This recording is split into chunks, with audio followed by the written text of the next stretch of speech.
आज का जो हमारा टॉपिक है वो है हॉल्टिंग प्रॉब्लम। ठीक है, हॉल्टिंग प्रॉब्लम को समझने के लिए हम रिकॉल करेंगे रिड्यूसिबिलिटी को। एक्चुअली हॉल्टिंग प्रॉब्लम है क्या? प्रॉब्लम ये है कि क्वेश्चन क्या है, यानी the problem is does a program halt when given a specific input। ठीक है, प्रोग्राम से मुराद ट्यूरिंग मशीन। ठीक है, does a Turing machine halt when given a specific input.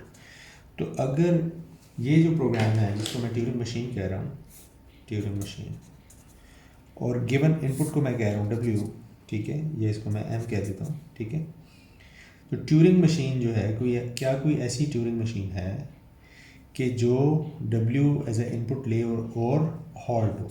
और हॉल्ट से क्या मुराद है? हॉल्ट से मुराद है एक्सेप्ट हो एंड हॉल्ट हो, या रिजेक्ट हो एंड हॉल्ट हो। यही है ना इसका मतलब। ठीक है, यानी फॉर एग्जांपल एक ट्यूरिंग मशीन है। ठीक है, ठीक है, हम उसको डब्ल्यू यानी स्ट्रिंग एज ए इनपुट दे रहे हैं। ठीक है, और ये हॉल्ट होगी। हॉल्ट से मुराद है वो स्ट्रिंग को एक्सेप्ट करेगी एंड देन हॉल्ट होगी, या रिजेक्ट करेगी एंड हॉल्ट होगी। ठीक है, और तीसरी पॉसिबिलिटी जो है वो नहीं है इसमें, यानी ये अगर प्रोग्राम है रन हो रहा है और ये इनपुट ले रहा है डब्ल्यू, डब्ल्यू क्या है? स्ट्रिंग, स्ट्रिंग एज इनपुट ले रहा है। ठीक है, और ये इस प्रोग्राम को रन कर रहा है एक ट्यूरिंग मशीन एम। ठीक है, तो ये एक्सेप्ट और रिजेक्ट करेगी। ठीक है, हमें ये पता है कि दिस इज़ बेसिकली अनडिसाइडेबल। ठीक है, this is undecidable। When we know this is undecidable, it means we have to prove that this is undecidable, and we can prove it through reducibility। So let's recall reducibility। reducibility में हमने क्या पढ़ा था कि हम basically क्या कर रहे हैं, एक पर्टिकुलर प्रॉब्लम को रिड्यूस कर रहे हैं दूसरे प्रॉब्लम में। ठीक है, we wanted to reduce a hard problem into an easier problem। A solution to a problem can be used to solve the hard problem। ठीक है, जो easier problem का solution होगा वो hard problem के solution के लिए यूज़ होगा। ठीक है, इसके लिए हमने क्वाड्रेटिक का भी देखा, पोलिनोमियल हमने देखा, कि क्यूबिक प्रॉब्लम देखा, और उसमें क्वाड्रेटिक वैल्यूज़ को इंसर्ट करके एक जेनेरिक एल्गोरिदम की उस टर्म में हमने डिस्कस किया। ठीक है, तो एक्चुअली इसकी लैंग्वेज हमने क्या प्रूफ करनी है, हमने ये देखा ये था कि फॉर एग्जांपल हमने कहा था कि एक प्रॉब्लम जो है ए, उसको हम रिड्यूस कर रहे हैं प्रॉब्लम बी में। ठीक है, problem A is reduce in problem B. ठीक है, और ये क्या है basically? This is basically a hard problem into an easier problem. ठीक है, यानी हम इसको अगर लिखें मैपिंग रिड्यूसिबल फॉर्म में तो हम लिखेंगे B is mapping reducible of A. ठीक है, दैट वाज द साइन। और हमने ये कहा था कि हम इसको अज्यूम करेंगे कि ये जो है हमारे पास ईजियर प्रॉब्लम को हम क्या करेंगे, प्रूफ करेंगे कि अगर ये जो प्रॉब्लम है हम इसको अज्यूम करेंगे कि ये डिसाइडेबल है। ठीक है, although we know that this is undecidable, but we will assume B is decidable। पहला स्टेप हमने लिखा था। सेकंड में हमने कहा था इसके लिए हम एल्गोरिदम लिखेंगे। ठीक है, और ये जो एल्गोरिदम होगा this will be a subroutine to the algorithm to prove this one is decidable, इसको भी हम प्रूव करेंगे कि ये डिसाइडेबल है। लेकिन हमारे पास जब हम ये कहेंगे कि प्रॉब्लम ए जो है उसका जो नॉन फैक्ट है वो तो है ही अनडिसाइडेबल, लिहाजा ये भी अनडिसाइडेबल होगा, ठीक है।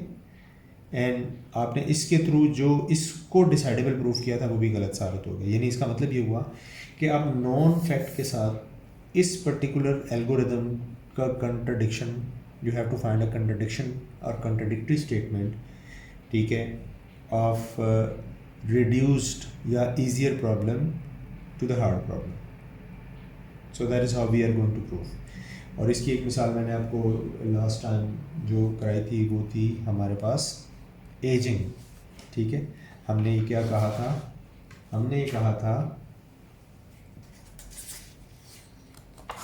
लिव फॉर एवर की, हमने ये कहा था कि ये एक हार्ड प्रॉब्लम है, ठीक है, ये एक हार्ड प्रॉब्लम है, इसको हम रिड्यूस करेंगे एक ईजियर प्रॉब्लम के अंदर, और उसके लिए हमने एक स्टॉप एजिंग का सलूशन दिया था, ठीक है। और उसको हमने कहा था ये एक ईजियर प्रॉब्लम,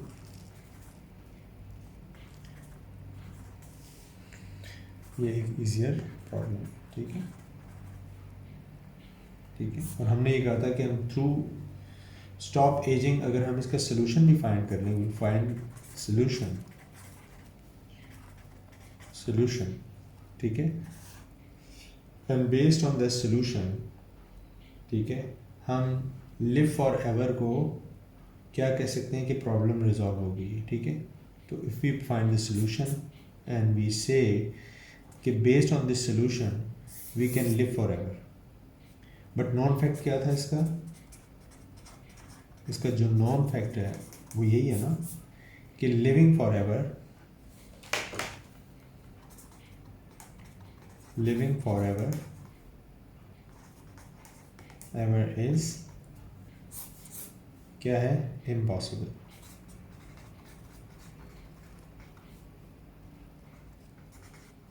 इम्पॉसिबल, ठीक है, impossible.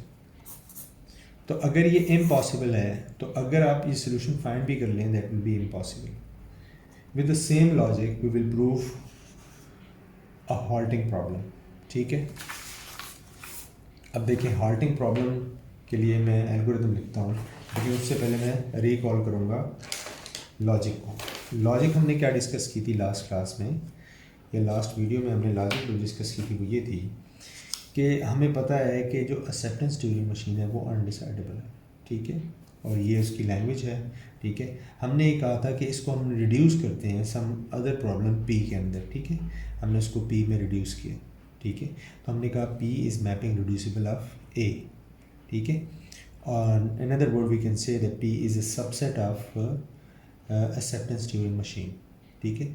Although we know that P is undecidable, but we will assume that P is decidable, and we will try to write algorithm for P, ठीक है, because we have an easier form of or easier problem P of hard problem of acceptance Turing machine। तो हमने क्या किया, हम basically क्या कर रहे हैं, ए टी एम को किसी सब प्रॉब्लम के अंदर, ठीक है, रिड्यूस कर रहे हैं। वी हैव रिड्यूस, तो that is why we have written here that P is mapping reducible of A. फिर उसके बाद हमने क्या किया, हमने ये किया कि use the solution of P to solve A T M. तो हमने पी के सोल्यूशन को ए टी एम के लिए यूज़ किया, ठीक है। क्या मतलब, एजिंग, स्टॉप एजिंग को यूज़ किया लिव फॉर एवर के लिए, ठीक है। और हमें ये पता है कि दोनों, हमने ये कहा कि ये डिसाइडेबल हो गया एल्गोरिदम पी का लिखने के बाद, तो हम क्या करेंगे, स्टॉप एजिंग का हमने सोल्यूशन फाइंड किया, और हमने ये कहा कि चूँकि स्टॉप एजिंग का सोल्यूशन फाइंड हो गया है तो उस लिहाज से एटीएम का भी सोल्यूशन फाइंड हो गया है, ठीक है। हमने इसको वहाँ पे मैप किया, और फिर हमें ये पता था कि P is not decidable, why, because ATM can not exist हम जो एक्सेप्टेंस ट्यूरिंग मशीन है वो तो अगर उसका डिसाइडर तो कभी एग्जिस्ट ही नहीं करता, यानी वो तो है ही अनडिसाइडेबल। तो बेस्ड ऑन कंट्राडिक्शन कंक्लूजन क्या आया, हम ये कहेंगे कि अगर हम इसका एल्गोरिथम लिख भी लेते हैं रिड्यूस प्रॉब्लम का तो वो भी अनडिसाइडेबल होगा। तो सेम लॉजिक हम अभी यूज़ करेंगे हॉल्टिंग प्रॉब्लम के लिए। तो let me right the same logic for halting problem. तो अगेन कोई थ्योरम क्या है हमारे पास, थ्योरम है, और थ्योरम का जो लैंग्वेज है वो है हॉल्ट। हॉल्ट ट्यूरिंग मशीन हम कहते हैं कि एम एक ट्यूरिंग मशीन है,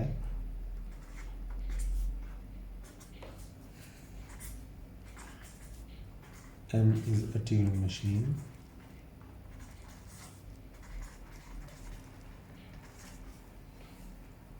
M is a Turing machine and M halt है ना, तो M halts on input W। ठीक है, जैसे कि मैंने कहा कि ये M जो है this is basically a Turing machine और W जो है वो इनपुट स्ट्रिंग है। ठीक है, और ये क्या है, ये हमने प्रूव करना है। This is basically this is undecidable.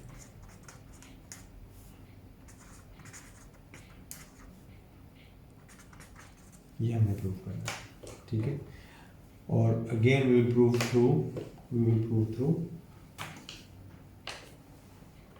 we will prove through reducibility, because we know through reducibility we can prove that the language is decidable or undecidable। ठीक है, तो एक्चुअली ये लैंग्वेज क्या है, हॉल्ट प्रॉब्लम जो है बेसिकली वो मैं अभी आपको बता चुका हूँ। ठीक है, तो प्रूफ में हम क्या करेंगे, अज्यूम सबसे पहले हम कहेंगे अज्यूम इट इज़ डिसाइडेबल। ठीक है, वी स्टार्ट आवर प्रूफ।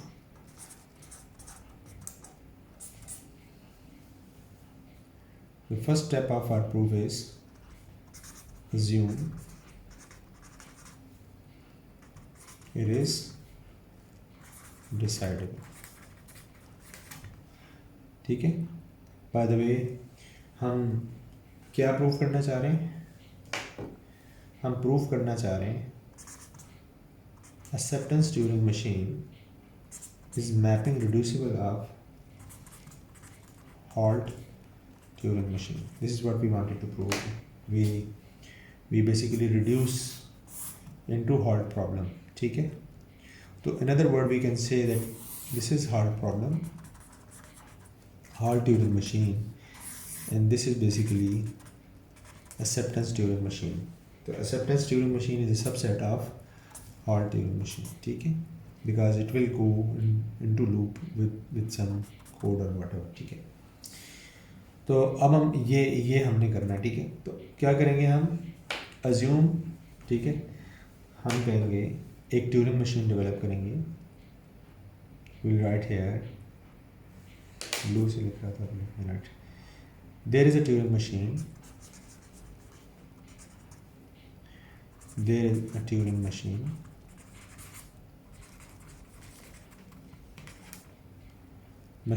और उसका मैं R नाम लूँगा। ठीक है, there is a Turing machine R। ठीक है, that decides halt,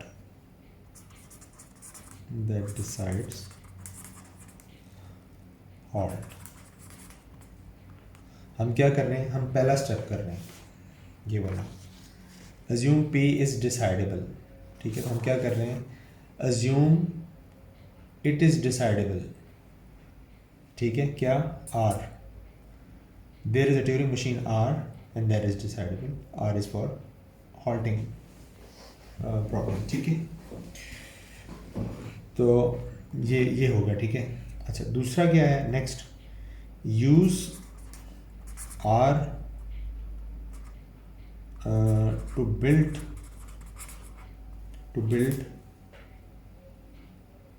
another Turing machine,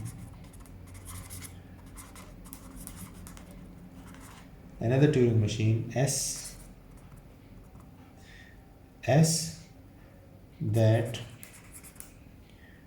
decides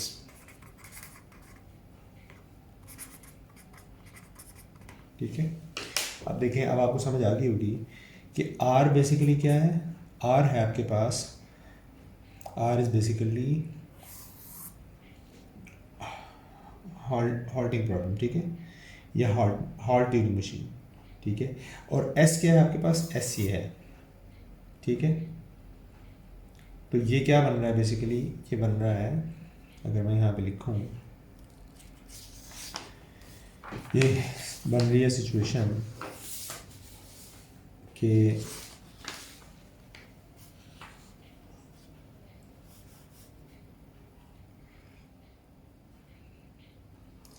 ये बन रही है, इसको हम किस तरह लिख सकते हैं, हम ये लिख सकते हैं, रिड्यूस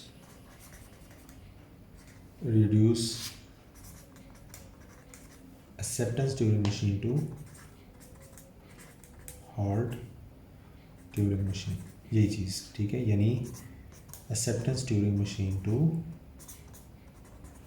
हॉल्ट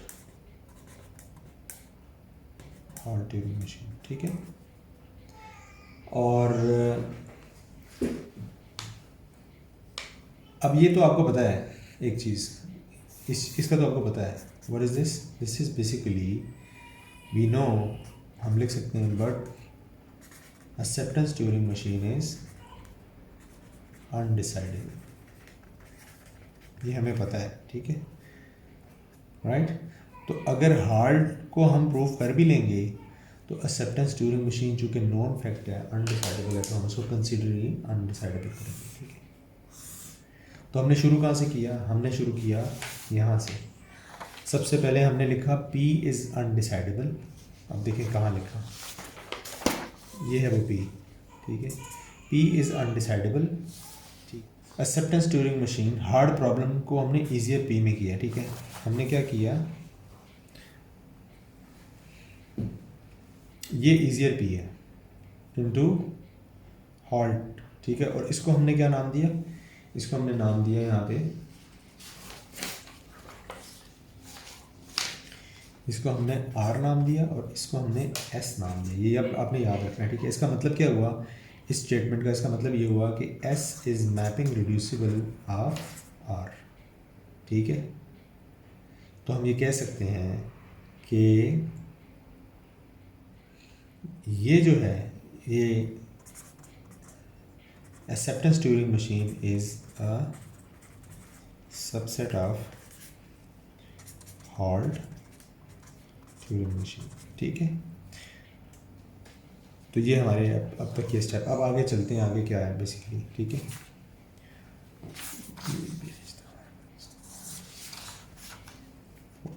ठीक है, अब देखें, मैं आपको आखिर में एक दफ़ा रिकॉल कर दूंगा, लेकिन अभी हम इसको समझ लेते हैं, ठीक है।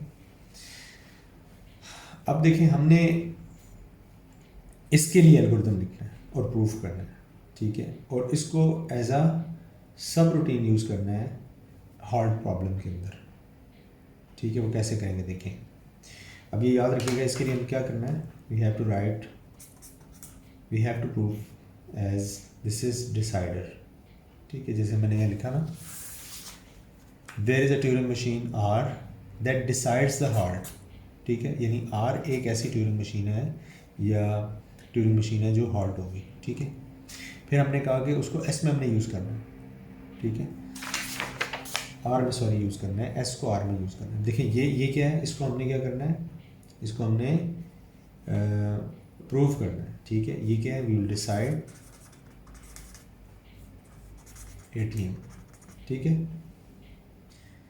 हम एक छोटा सा एल्गोरिथम लिखते हैं, हम कहते हैं given n and some input w, ठीक है। और ये हम कहते हैं कि अगर इफ़ m accept w, ठीक है, फिर तो ठीक है, देन क्या होगा, एक्सेप्ट हो जाएगा, ठीक है। और अगर m रिजेक्ट w और लूप, क्योंकि लूप में तो जाने नहीं देना, क्योंकि अगर लूप में जाएगा तो फिर तो ये जो है फिर वो यानी डिसाइडेबल तो वो प्रूफ ही नहीं होगा, ठीक है। समझ आ रही ना, क्योंकि ये आपका क्या है, this is basically easier problem, ठीक है। तो हम इसको पहले प्रूफ कर रहे हैं ईजियर प्रॉब्लम को, ठीक है, टू प्रूफ और, ठीक है। तो ये एल्गोरिदम जो लिखा है मैंने, देन रिजेक्ट, ठीक है। और ये भी कह देते हैं कि एंड इट कैन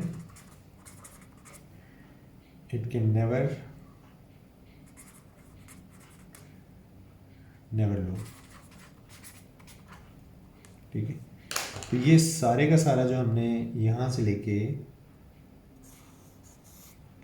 यहाँ तक लिखा है, ये आपका एस है, ठीक है। अच्छा, एस में आप क्या कर रहे हैं, आप कह रहे हैं कि एक ट्यूरिंग मशीन है एम जो इनपुट डब्ल्यू ले रही है, ठीक है। अगर एम एक्सेप्ट करती है डब्ल्यू को तो फिर एक्सेप्ट होना चाहिए, ठीक है। यानी इन अदर वर्ड में if M is equal to yes करता हूँ या एक्सेप्ट करता हूँ तो क्या होना चाहिए, फिर क्या होना चाहिए, एक्सेप्ट होना चाहिए, ठीक है। और एल्स के केस में अगर m इक्वल टू नो होता है यानी रिजेक्ट होता है और लूप में जाता है तो आप क्या कहेंगे, ये रिजेक्ट करें, यानी आपने इसको लूप में भी रिजेक्ट ही करना है, ठीक है। तो ये चीज़ क्या है, ये आपकी एस स्टेटमेंट है। तो ये क्या होगा, ये आपका एक decidable, this is now become decidable, ठीक है। अब देखें आर फिर क्या होगा,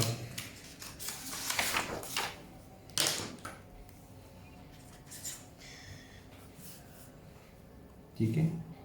लेट्स सी गिवन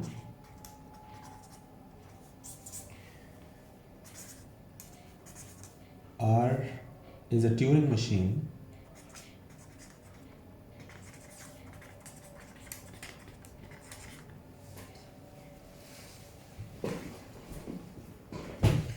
ठीक है। अब मैं हार्ट के लिए लिख रहा हूँ, R is a Turing machine and what is this, this is for heart and heart was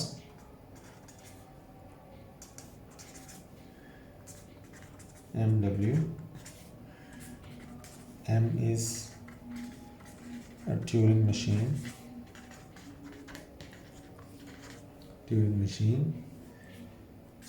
that hearts on W, ठीक है। अच्छा, to decide heart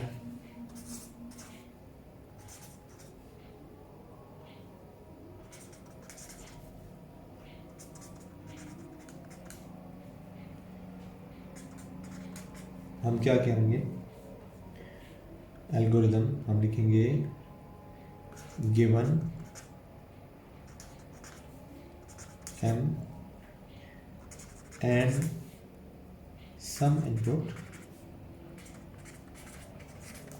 w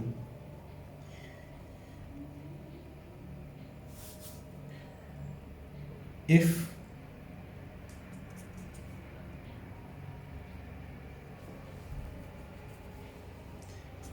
m accept or reject W, then accept, और if m loops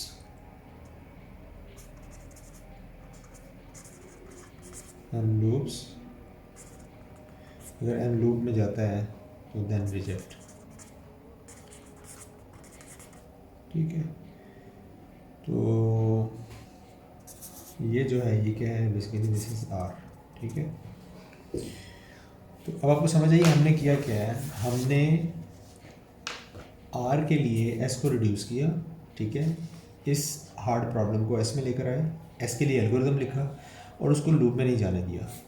अगर वो loop में भी जाएगा तो वो रिजेक्ट होगा, क्योंकि अगर लूप में चला गया तो फिर ये रिकॉग्नाइजेबल हो जाएगा, डिसाइडेबल नहीं होगा, ठीक है, या अनडिसाइडेबल हो जाएगा। तो इस चीज़ से बचने के लिए हमने लूप को भी रिजेक्ट किया, क्योंकि एक्सेप्ट और रिजेक्ट ही हमें दो चीज़ें चाहिए, ठीक है, किसी भी ट्यूरिंग मशीन और किसी भी इनपुट स्ट्रिंग के लिए, ठीक है। तो हमने कहा कि ये क्या है, ये डिसाइडेबल है, ये डिसाइडेबल हमने प्रूफ कर दिया। अब इसको प्रूफ करने के लिए हम क्या कर रहे हैं, हम आर को प्रूफ कर रहे हैं, ठीक है। हमने क्या कहा कि M और W इनपुट के ऊपर अगर M एक्सेप्ट करता है या रिजेक्ट करता है तो वो एक्सेप्ट ही करे,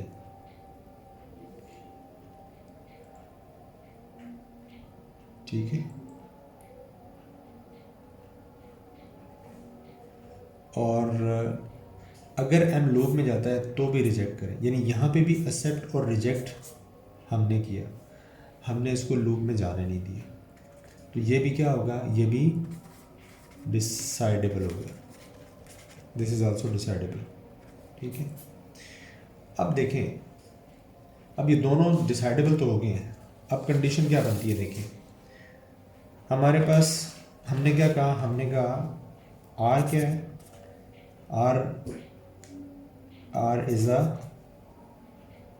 are is algorithm to decide hard, ठीक है। और S क्या है, S एल्गोरिदम है to decide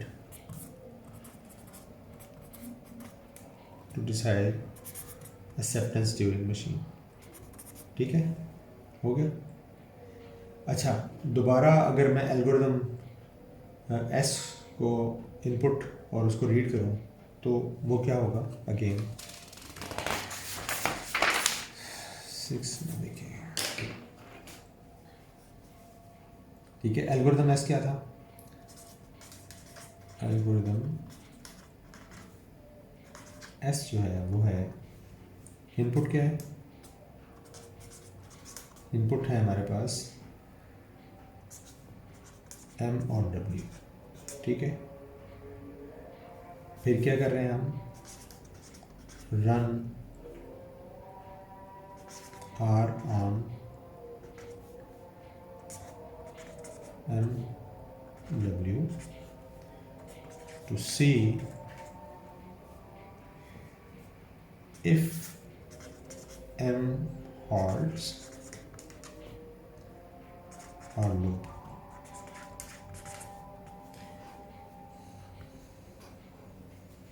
मैं लिख लेता हूँ, इतनी देर आसान हो जाएगा। If R reject, it means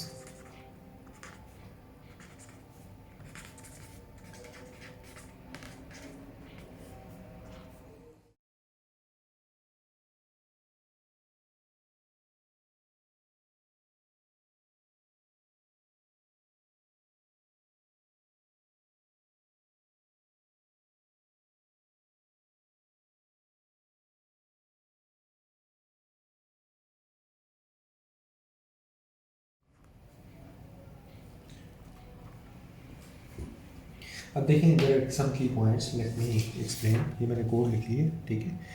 अब देखें एक की पॉइंट तो ये है कि अगर आर रन हो रहा है, ठीक है, इस ट्यूरिंग मशीन को इस डब्ल्यू इनपुट स्ट्रिंग के लिए, ठीक है।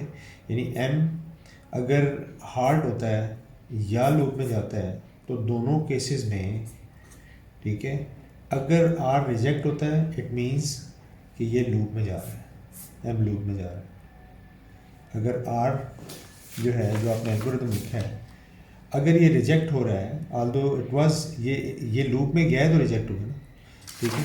तो अगर ये लूप में जाता है, ठीक है, तो ये रिजेक्ट होगा आपका आर, ठीक है।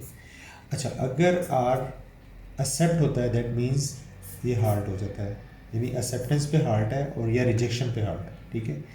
तो अगर वो हार्ट हो रहा है, ठीक है, एंड आर फिर लूप में जा रहा है, ठीक है, तो फिर आप सिमुलेट करेंगे दोबारा एम को, ठीक है। यानी दोबारा अपने ट्यूरिंग मशीन को सिमुलेट करेंगे और दोबारा रन करेंगे जो आपने एल्गोरिथम लिखा था इसके लिए, ठीक है।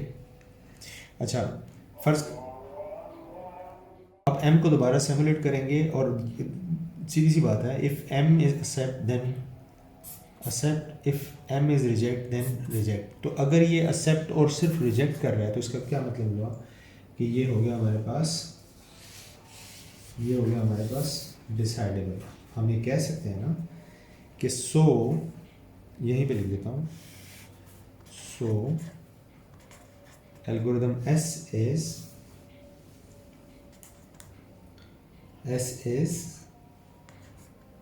decider, algorithm S is decider for acceptance Turing machine, ठीक है। तो अब देखें, जबकि ये आपको पता है कि नॉन फैक्ट जो है, वैसे मैं इस एल्गोरिथम एस और एल्गोरिथम जो आर था इसको मैं अगर मज़ीद आसान करके लिखूँ तो मैं नेक्स्ट पेज पे लिखता हूँ ताकि आपको ज़्यादा अच्छे तरीके से समझ आ जाए, ठीक है। देखें, एल्गोरिथम एस क्या है, पहले आर लिखते हैं। आर रीड कर रहा है ट्यूरिंग मशीन में एम और डब्ल्यू, ठीक है। ये एक फंक्शन है आपका जो दो आर्गूमेंट ले रहा है, क्या, एक आपकी ट्यूरिंग मशीन है और एक इनपुट है, इनपुट स्ट्रिंग, ठीक है, ठीक है। मैं ये कहता हूँ कि अगर इफ़ एम जो है वो हॉट हो जाए ऑन डब्ल्यू,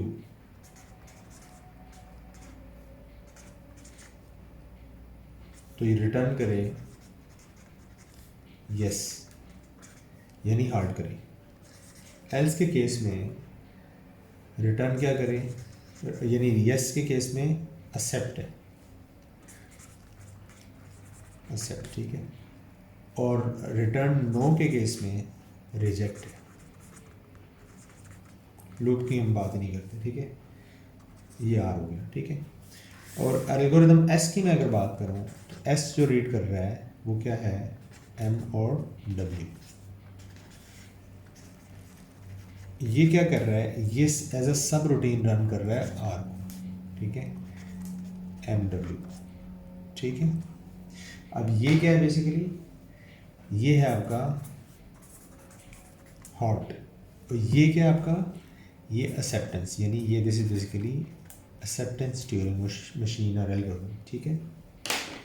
अगर आप कहते हैं इफ़ रिज़ल्ट जो है वो नो आ जाता है, ठीक है, तो आप नो आ जाता है तो आप कहते हैं रिजेक्ट, ठीक है। एल्स के केस में आप रिटर्न कर लें या सिमुलेट कर लें एम को दोबारा डब्ल्यू के लिए, ठीक है। ये लिखा हुआ ना,